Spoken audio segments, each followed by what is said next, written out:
Olá, recebemos hoje o desembargador do Tribunal de Justiça do Estado de São Paulo, Antônio Carlos Malheiros.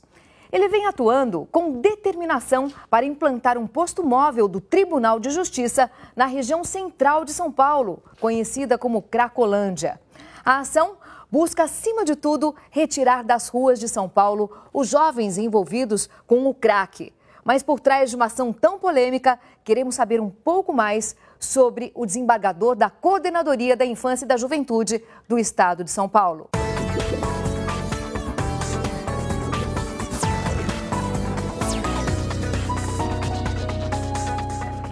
Tudo bem, doutor Malheiros? Tudo bem. Eu quero saber como é que surgiu essa ideia de montar um posto móvel do Tribunal de Justiça em plena Cracolândia. Como é que foi isso, doutor Malheiros? Bom, há muito tempo eu falo para os meus alunos de direito, inclusive para os jovens magistrados, aqueles que acabaram de passar, de serem aprovados no exame da magistratura, eu costumo dizer que o profissional do direito, o juiz, eles têm que ter uma boa técnica jurídica, mas só esta boa técnica jurídica não serve.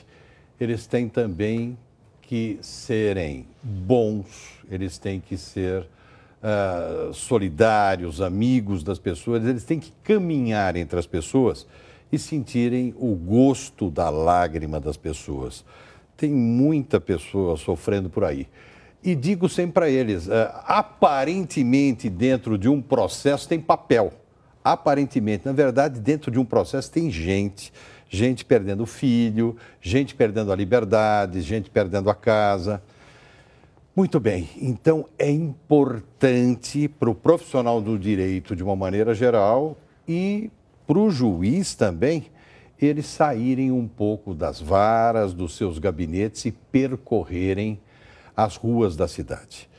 Agora, o porquê irmos para a Cracolândia? Porque a Cracolândia é o maior caos existente, não só nesta cidade de São Paulo, mas em muitas outras. Quando Agora, é que o senhor se deparou com isso? Quando foi? Eu acredito que São Paulo seja a maior Cracolândia do Brasil. Agora, sabendo, vendo o que é a Cracolândia, eu estou indo para a cidade à noite, para o centro da cidade, tentando mapear a Cracolândia há mais ou menos 3 meses. Nosso projeto não começou, deve começar nos próximos dias, né? Da ida do juiz, do promotor, do defensor, do técnico da psicologia, do serviço social, da psiquiatria. Vamos todos para conversarmos com as crianças e adolescentes e tentarmos ajudá-los da melhor forma possível. Para as pessoas que não conhecem esse pedacinho de São Paulo, para as pessoas de outros lugares do Brasil, onde fica exatamente a Cracolândia? Temos a Estação da Luz? Não temos mais agora um lugar certo. Não é por existe isso mais? que eu estou há 3 meses correndo este grande pedaço. A Cracolândia começou já há muito tempo atrás, do lado da Estação da Luz. Era ali a Cracolândia. Agora se tornou tragicamente algo difuso. Temos ali do lado da Estação da Luz, temos ali do lado da Estação Júlio Prestes, temos ali onde era a antiga rodoviária. E a Cracolândia sendo itinerante, agora como é que o senhor vai conseguir fazer esse trabalho? Agora eu estou há 3 meses fazendo esse mapeamento e acredito que com o auxílio de tanta gente bacana, de tanta gente boa que já está há muito tempo nas ruas, né? Pessoas de ONGs, a sociedade civil que se incomodou com essa tragédia, ONGs ligadas a crianças e adolescentes, organizações religiosas, tem um monte de gente já trabalhando nisso. Os casos mais graves, por exemplo, o senhor tem percebido muitas mulheres grávidas, crianças doentes, problemas de pele. Como é que fica nesse caso? Uma pessoa que precisa ser internada urgentemente. Muito bem. A exceção da exceção da exceção é a internação compulsória. Quando eu perceber que realmente não tem mais nada para fazer com aquela pessoa que ela está agressiva consigo mesmo, está com um caco de vidro na mão se cortando. Bom, doutor, essa é a área mais polêmica do projeto, pelo que eu pude perceber. Não tem dúvida. Então já anunciaram várias vezes, olha, o judiciário vai para a rua para internar todo mundo. Não é assim? Pode parar, pode parar. Em primeiro lugar, é um atendimento caso a caso, não é jogar uma rede, puxar e falar, pronto, Cracolândia limpa. Ok, missão cumprida. Não, é ir lá, e se for o caso, ficar para sempre lá. Trabalhando no caso a caso. Vou tentar com esse menino uma vez, não quis falar comigo.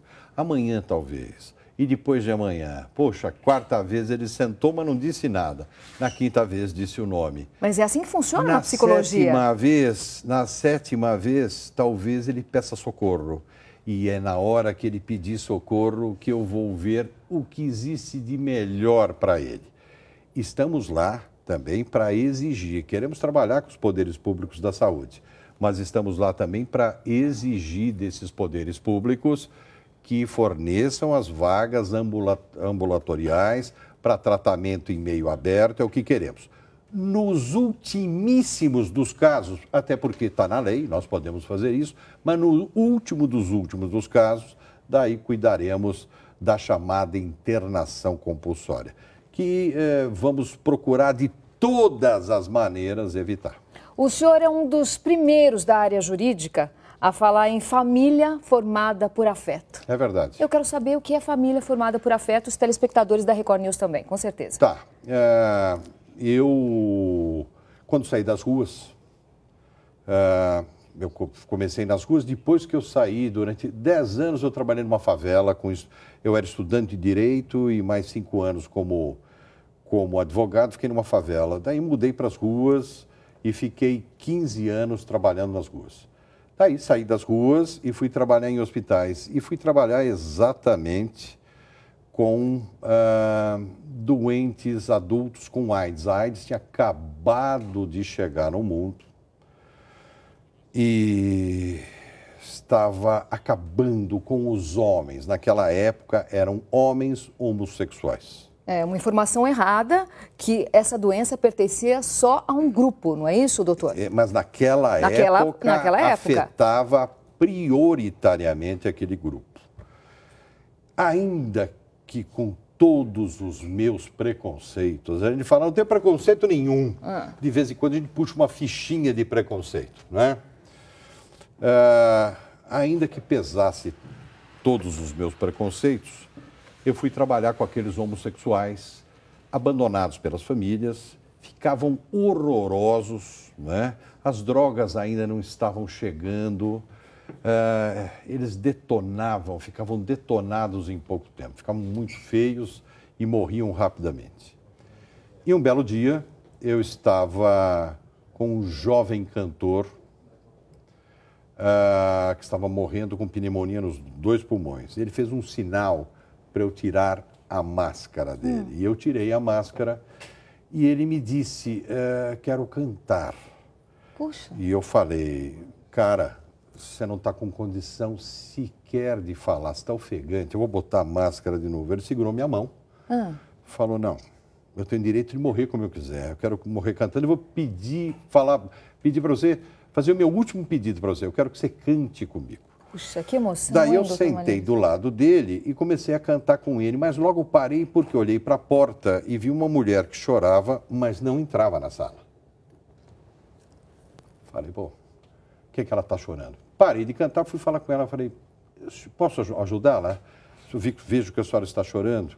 E ela falou, ninguém pode me ajudar. Em primeiro lugar, estou muito emocionada por ver que o senhor, que não é da nossa família, quando ela falou nossa família, eu brequei. Falei, como nossa família? A senhora é parente dele? Eu sou a mãe dele. Falei, minha senhora, então vamos fazer o seguinte, eu saio da enfermaria, a senhora passa ali no balcão, coloca a roupinha própria para entrar aqui, eu saio, a senhora entra porque ele está morrendo em algumas horas. O senhor já imaginou alguma vez na sua vida, na sua carreira, passar por momentos tão emocionantes quanto esses? Olha, é uma coisa, Puxa. mas emoção mesmo. Daí eu falei, a senhora entra, por favor. E ela, não, eu não vou entrar. Mas como não vai entrar? Bom, deixa eu lhe explicar. Em primeiro lugar, estou emocionada por ver que o senhor, que não é da nossa família, está cantando lá com ele, está fazendo companhia nesses últimos momentos. Bom, segundo, o médico confirmou, ele está morrendo hoje. Terceiro, como ele está horrível, meu Deus do céu, era um menino tão bonito, olha como ele está. Falei, bom, agora a senhora já falou, agora a senhora entra, eu saio. Ela falou, não, eu não entro porque eu não posso perdoá-lo. Eu expulsei de casa aos 15 anos por ele ser homossexual, eu não posso perdoá-lo. Eu estava tentando demovê-la daquela posição dura, né? E passa por mim um cara alto, forte, de terno e gravata. Eu vi que ele estava de terno e gravata debaixo da roupa que a gente usa, né, nos locais de UTI e sim, de doenças. Avental próprio. Aquele avental, às vezes máscara, sim, às vezes luva. Passou por mim, foi em direção àquele jovem cantor, deu um beijo na testa dele, sentou do lado dele, pegou na mão dele e continuou a cantar aquela mesma música que eu estava cantando. Provavelmente o pai. O namorado dele. E, em alguns minutos, aquele jovem cantor, ele morre com um grande sorriso nos lábios. E eu, né? Com toda a minha formação de machão latino-americano, com toda a minha formação religiosa, com todos os meus preconceitos, eu olhei para aqueles jovens parceiros homoafetivos e falei, meu Deus. Ali existe amor. Eu não tinha percebido, mas isto é uma família.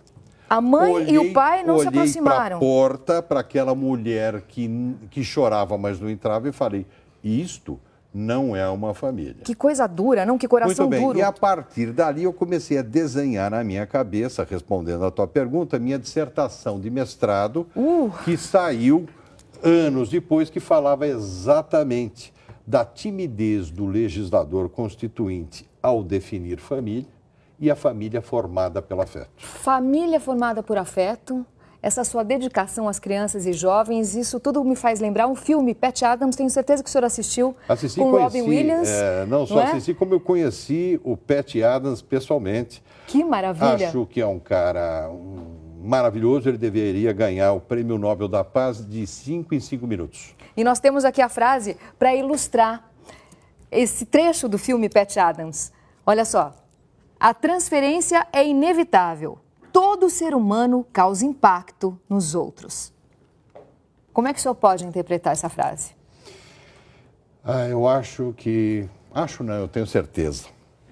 Eu tenho certeza que se ficarmos do lado dos outros, né, procurando auxiliar na vida dessa pessoa que está com problemas, de uma maneira ou de outra, nós estamos passando a existir na vida dessa pessoa de uma forma ou de outra, colaborando para que essa pessoa resolva seus problemas ou, pelo menos, tenha força para enfrentar seus problemas. Bom, doutor, eu gostaria de deixar uma pergunta no ar para o senhor agora, antes do nosso intervalo. Eu quero saber quem é o doutor Totó na vida do doutor Malheiros, mas é já já. Eu quero lembrar que o cartão de visita tem o apoio da Formato Móveis e também da Dentifix. Já já a gente volta.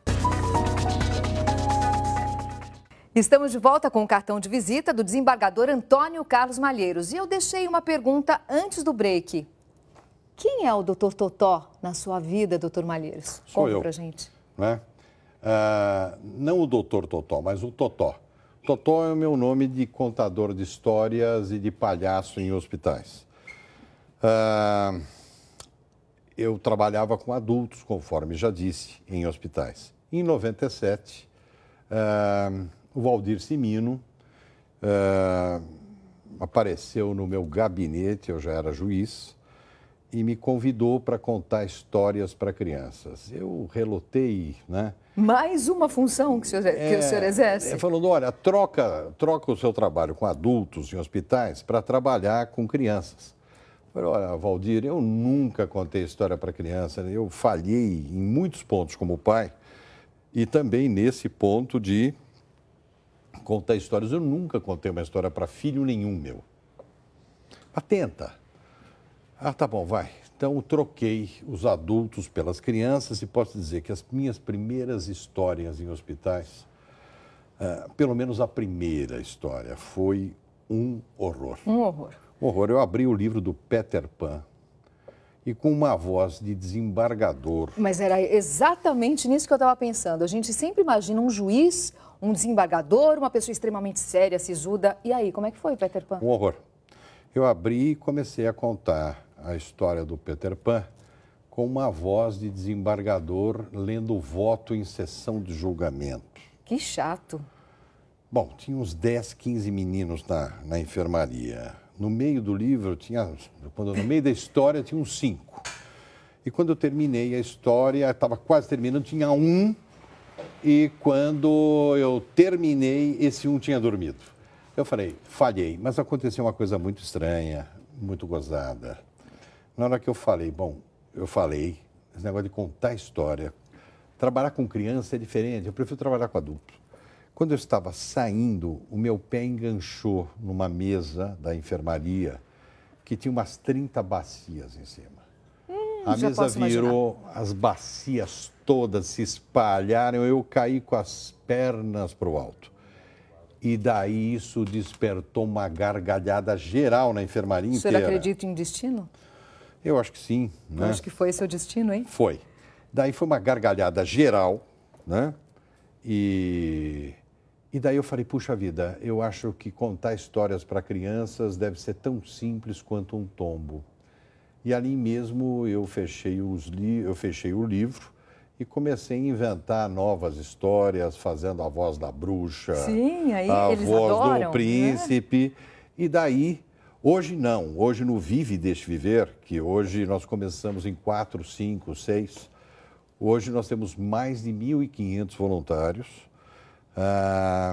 Em 87 hospitais em todo o Brasil e 2 fora do Brasil. É bom a gente explicar para o Brasil inteiro o que é o Vive e Deixe Viver, doutor Malheiros. É uma OCIP de contadores de histórias, mas de contadores de histórias de uma maneira diferente, né? Às vezes até a gente abre o livro e conta a história que está no livro, mas geralmente a gente inventa a história. A gente conta a história desenhando, a gente conta a história cantando, a gente conta a história dançando, a gente conta a história fazendo palhaçada. Cada um cria brincando o seu personagem. O seu personagem. Né? Qualquer um pode fazer isso, não é? Qualquer um pode fazer isso. Né? E vai aprender, inclusive, a tratar com a morte, que não é fácil. Morte de adulto já é uma coisa complicada, a morte de criança, então a primeira morte de criança, para mim, foi terrível. Dá para contar essa experiência para a gente? Com certeza. Eu estava ainda no início. Eu insisti, daí eu já estava contando história um pouco melhor. Eu estava com um menino com AIDS, com leucemia, 8, 9 anos de idade. Os pais dele já tinham morrido com AIDS. Ele estava fora do abrigo onde ele morava, não tinha ninguém do abrigo e ele estava morrendo. Ele estava semiconsciente, eu estava segurando na mãozinha dele e contando uma história. E, de repente, no meio da história, eu senti que ele tinha morrido. A coisa foi mais ou menos, deixa eu ver se eu consigo explicar. No meu racional, apareceu, ele morreu. No meu coração, apareceu o seguinte, não deixe ele morrer. Se você continuar contando história, você vai segurar esse menino. E eu, apesar do movimento no quarto, do entrar e entrava e saía médicos e enfermeiras, desligando aparelhos, a mãozinha dele afrouxou. Eu falava, não, eu vou prolongar essa história para o resto da minha vida, porque assim ele não morre. Eu fui, ele já morto, até que uma enfermeira me cutucou, falou, já morreu. Eu olhei para a enfermeira, não disse nada e continuei contando a história para ele. E daí teve um momento que eu saí do quarto e dei um pontapé numa lata de lixo que estava no corredor, que atravessou o corredor inteiro ali do 4º andar do Emílio Ribas. Dei um pontapé. Daí eu falei, opa, está na hora, então, agora de você se cuidar, não é? Então, hoje não. Hoje, o pessoal que vai, nesses 8 meses, estar treinando para ser voluntário, esse pessoal, moços, meninas, senhoras, senhores, eles vão aprender com psicólogos, com médicos, com capelães. Eles vão se blindar. Com capelães católicos, evangélicos, espíritas, para lidar com a morte. Que acho que é o ponto mais forte. E vão aprender coisas interessantíssimas, gozadíssimas, vão aprender um pouco de arte circense, de teatro, vão aprender a arte da contação da história. Fiquei curiosa até para saber como é que é o Dr. Totó, porque eu estou vendo o senhor assim, de barba branca, né? Gostaria até de saber como é que age o Dr. Totó. Olha, o Dr. Totó pode ter essa cara que eu estou agora, depende do dia, mas pode ter um nariz vermelho de palhaço, pode estar com maquiagem, pode estar com peruca, né? Pode estar com um sapatão grande de palhaço, tropicando um no outro. Como é que o senhor tem essa ideia? Antes de sair para o hospital, na hora? Como é que é? Não, depende. Na hora vem o insight. Sim. Né? Hoje então o doutor Totó, nariz de palhaço. Não, eu entro numa enfermaria, tem adolescente, eu não vou botar nariz de palhaço, que não... Mas eu sempre falo, como é, meu, tudo bem, Antônio, vamos conversar um pouco aí e tal. Daí eu começo a contar um caso, daí contar outro, daí talvez cante uma música que eles gostem. E no meio disso eu passo uma mensagem, passo um abraço, tá certo? E às vezes isso emociona muito a gente. Eu convivi com uma menina de 12, 13 anos, estava profundamente depressiva, estava com câncer e AIDS, estava morrendo, depressiva, não olhava para mim no início. Eu fui insistindo, depois de vários dias ele olhou para mim, não falava nada, daí falou comigo, sorriu, e eis que chega o Natal, não é? E eu, até por uma questão de dotes físicos, eu sou sempre escolhido para ser o Papai Noel. Eu quero deixar consignado em nome da nossa categoria de Papai Noel, que Papai Noel sofre muito no Natal. Nós, gordos, com aquelas roupas... que calor, não? Meu Deus do céu. Que calor. Não é? A gente sofre feito uns doidos. E lá estava eu de Papai Noel, quando aquela menina que já estava para morrer, eram 800 crianças que passavam para tirar fotografia com o Papai Noel, e tal, daí vem ela com a cadeira de rodas, com os soros todos espetadinhos, para a cadeira de rodas, ela se deixa fotografar do lado do Papai Noel e vira para mim e fala assim, eu sei que você não é o Papai Noel. E daí ela completou, eu sei muito bem quem você é, mas eu quero dizer para você que você foi o meu Papai Noel o ano inteirinho. Me deu um beijo e foi embora. Isto era dia 8, 9 de um dezembro qualquer, e ela morreu exatamente no dia 25 de dezembro, né? Então, são coisas, é um triunfo, é um troféu que ninguém me tira. Ela sorriu antes de morrer. Ela sorriu antes de morrer. Seu presente de Natal? Meu presente de Natal não tem melhor, né?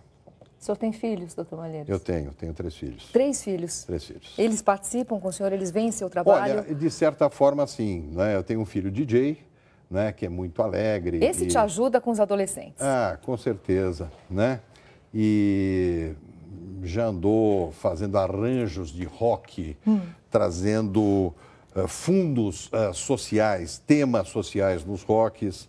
Eu tenho uma filha que é sua colega, que é jornalista.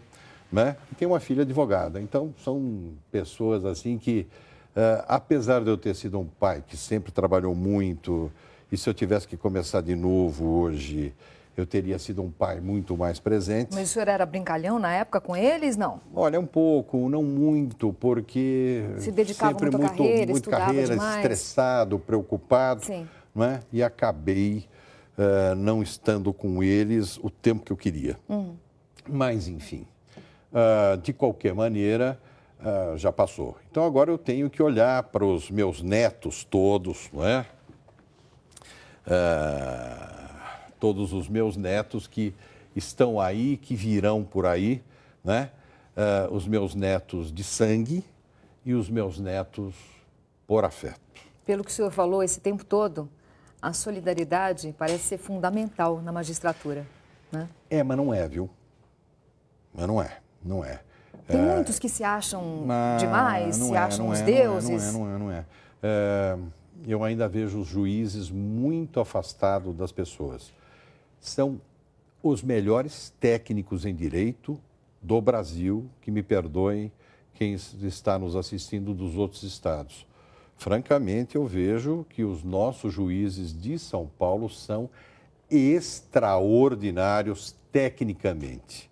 No entanto, ainda vejo esses juízes ainda muito trancados, muito fechados em seus gabinetes, sem se incomodarem com as pessoas, sem entenderem, sem verem pessoas dentro do processo e não apenas uma montanha de papel. Eu gostaria muito que o senhor voltasse ao nosso programa, porque tem muita história para contar. Muito obrigado, eu volto. Eu quero encerrar fazendo a última pergunta.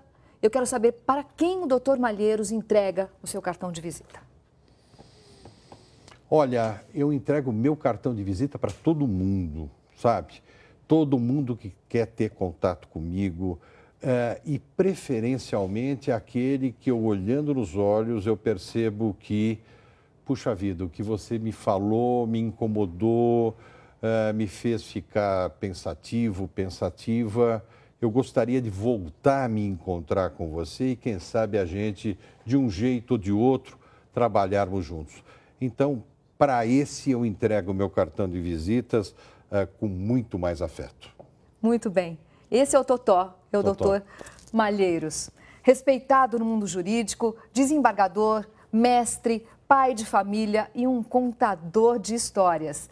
Voluntário em hospital. Ele é realmente um servidor do povo. Hoje tivemos no nosso cartão de visita o desembargador Antônio Carlos Malheiros. Até a próxima semana. Record News, jornalismo 24 horas de plantão.